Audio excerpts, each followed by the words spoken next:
and we use it because, okay, it's rolling now. So I'll just tell you, we use it because a lot of times we're shooting action events, and we have people in power wheelchairs that like to mount the camera to their chair for more independence and things like that. So, and it's small, obviously, really easy to carry. So it has certain advantages. So, I don't know. Do you want to just get started with a little interview here? And I'm ready for whatever I know to expect. Yeah. She said, "Are you willing to be interviewed?" I said, "Sure." Okay. And it's Brent McCarter is your last name, right? Correct. Okay.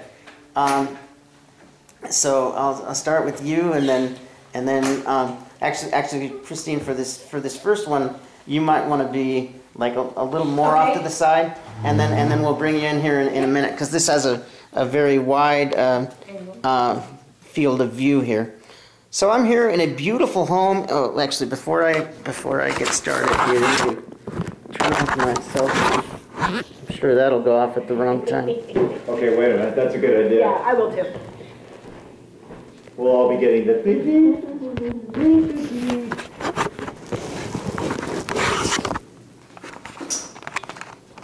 Oops. Okay, 1 second.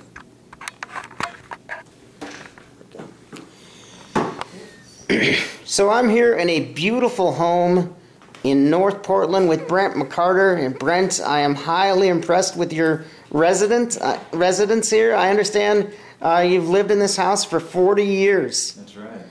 1976. Take our viewers kind of through the process of how this beautiful home has evolved in accessibility. When I first moved in, it was adjusted minimally for me. There was one counter lowered so I could prepare food. Other than that, the kitchen was just left the way it was built in 1942. The bathroom wasn't renovated at all. I bed bathed in my bedroom.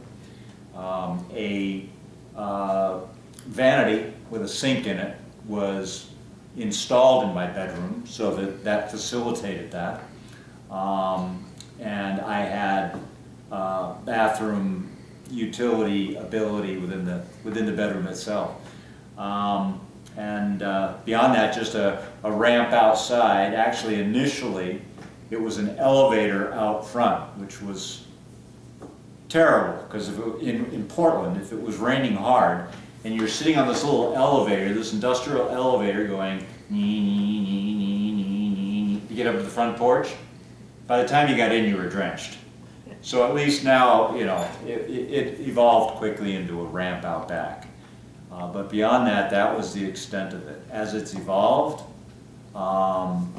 it stayed that way pretty much until a year and a half ago when Christine helped me really change things. Now, what was the inspiration for changing it a year and a half ago? Was it something where for a decade you wanted to make these changes and you just didn't know who to go to, or did something happen in your life where you really needed all the changes? It was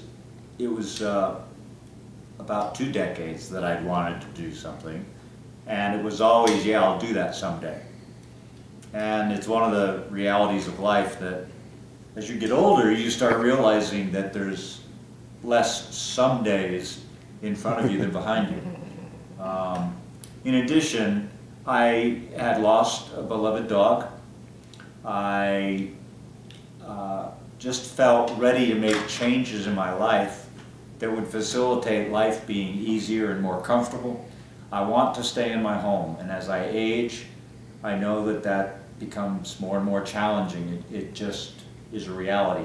So facing that reality, I said to myself, I better start really doing the things I need to do to be able to stay here as long as I can. Yeah, that's great. Now, I suspect that you've either had friends with mobility impairments come over, or people who really comment on the beautiful job that you and Christine have done here.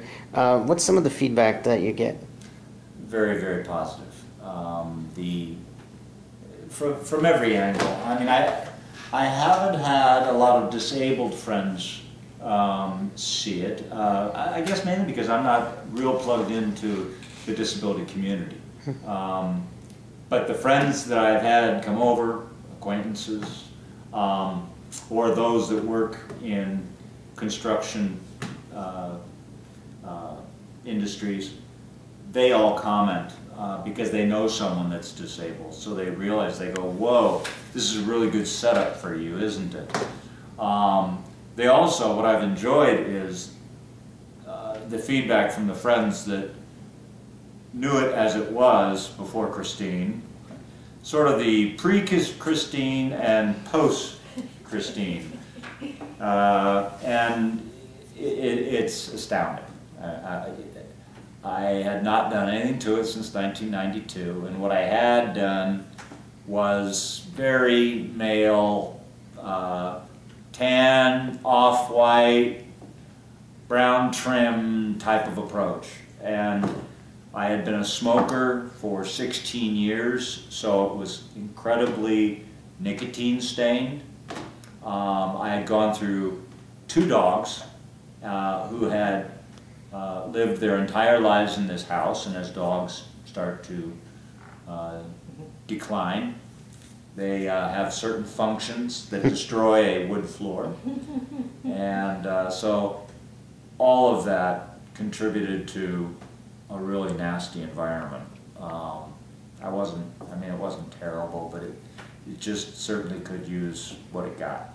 Well, Christine definitely fixed it up from a bachelor pad to a more modern Portland home. So Yes. beautiful place, and we really appreciate you allowing us to do this interview and do this filming for Thank you. Proffer. So we're going to be talking to Christine momentarily and taking a tour. Thank you, Brent. All right.